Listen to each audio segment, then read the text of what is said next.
say, FAWEGAM, under the access and equity bit. We'll have UNICEF, we'll have NSGA, the Nova Scotia Gambia Association, we'll have the Madrasa office. We're going to also have the FAWEGAM, EFANET, all of these bodies, institutions that have a part to play in the delivery of education in this country.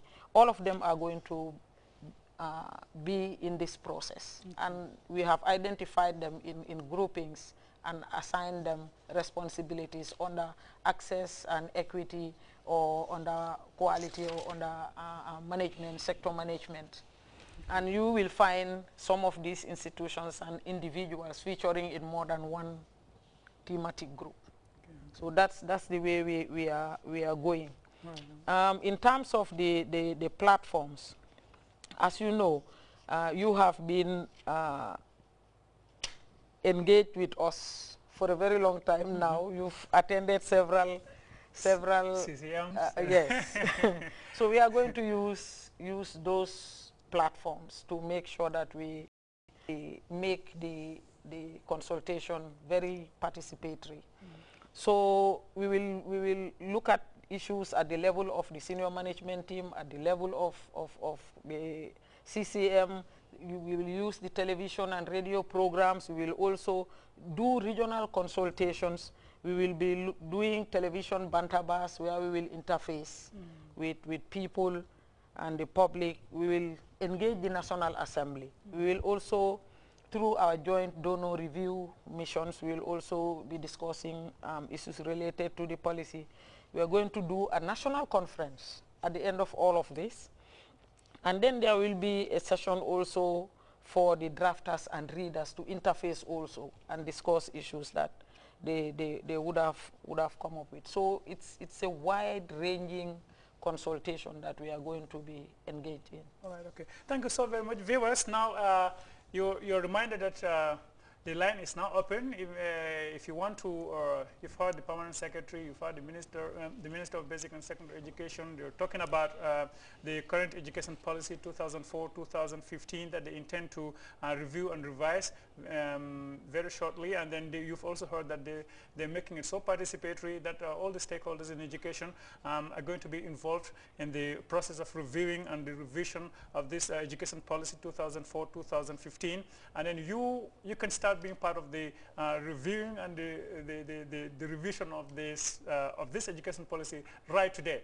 Just pick up your phone and call 4375905. So the line is now open for you to come in and then ask any question, make any suggestion, add onto what these people have said, or if you have any concern, or if you have a doubt concerning what they've said here so far, that you can also come in and then ask question concerning that. So, but Mr. Permanent Secretary, before we go into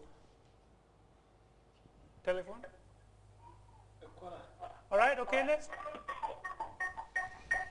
Hello. Yes. Good evening. Good evening. This is Kumbakiade. Yeah, I've been listening to your program and I thought it very interesting. Thank you. First of all, I would like to say I appreciate the efforts that you have been doing in order to boost up the condition of the schooling system here. But there is something that's been really disturbing me, and I wanted to ask. That's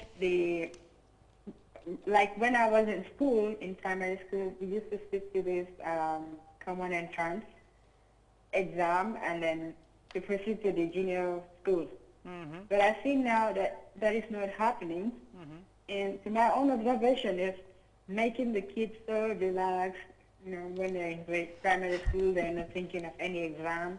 Okay. And then they kind of go really dull into the junior school system, which of course they have to do exam before they can proceed to the high school. So I think it would have been a good idea to stick to the older system in order to be able to really prepare the kids for the further exams they're going to be facing. Okay. I don't know why it's been stopped, and then I would like you to give me a brief explanation of why it was stopped. Maybe there is a stronger reason, or have you also observed what I've observed? Thank you very much. Thank you so very much for your contribution, for your question and for your concern. I think the minister is here, the permanent secretary is here, and that one has to do with the policy. Maybe there has been some changes in the policy, so the common entrance is no longer viable. So the minister is and the permanent secretary is here, and we're talking about education policy. Maybe whether it's been incorporated or not, so they're here to give you that answer. But minister or the permanent secretary, you've heard her, her concern is primarily the common entrance. She felt that the common entrance was in place, and then she felt that it had a very good impact, and then now it's abolished, and then she's thinking that the removal of that from the education policy, from our educational system, is having a negative impact. So she wants to know why in the first place that it was stopped, and whether you're thinking about bringing it back. Well, thank you very much, Jamal. And I want to thank the caller for her contribution. Yes, it's a concern. I just want to remind her that we are amongst the Committee of Nations. We are within the African Union, and within the African Union, what we are thinking of is creating the opportunity for every child that goes to grade 1 to be able to go up to grade 9. And the common entrance exams was selective, and you will agree with me that not everyone that sat to the common entrance went through. And as a result, it was decided that we create that situation where the children will be able to move from grade 1 to grade 9. 3 years ago, we realized that the kids, the students have relaxed because there's no common entrance.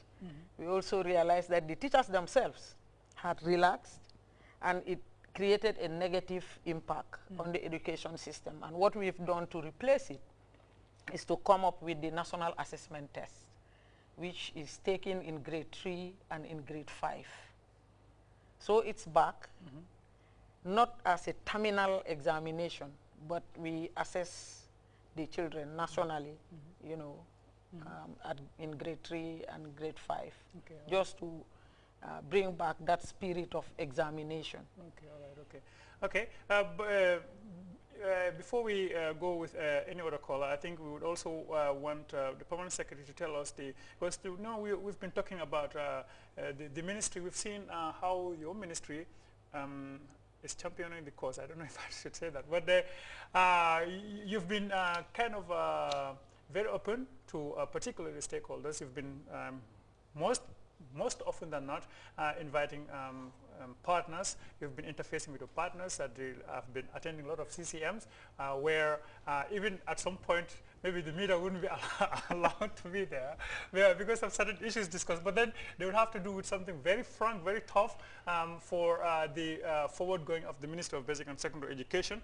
So I want to know what's the importance of having a policy that is premised on consultation. What's the importance of having a policy that is that has the involvement, that has the input of all the stakeholders, even the grassroots? What's the importance of having such a policy, Permanent Secretary? Okay, sorry, but before we go with the Permanent Secretary, since we have a caller on the line. Yes, caller, please. Hello, how are you? Fine, thank you. Yes, I'm very happy with the program. Thank you so much. Today you've done it all. You have been very two important personalities. Thank you so much. Definitely, we are very happy with Minister and PS. All right, thank you so much. I can tell you, PS is a very humble man. He can support you anyhow. This is why I like him, really. Okay.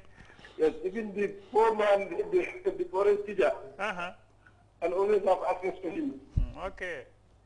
So what I just want to know is that with regard to these mission schools, I don't know what is the take on government on that issue, because we facing a lot of problems there. Definitely, I don't know whether I'm sure they must be aware of it. This is why in fact they apply.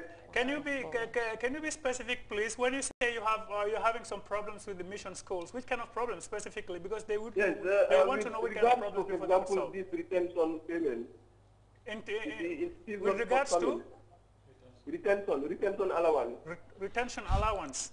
Yes. Okay, you are a teacher Okay, you must be a teacher in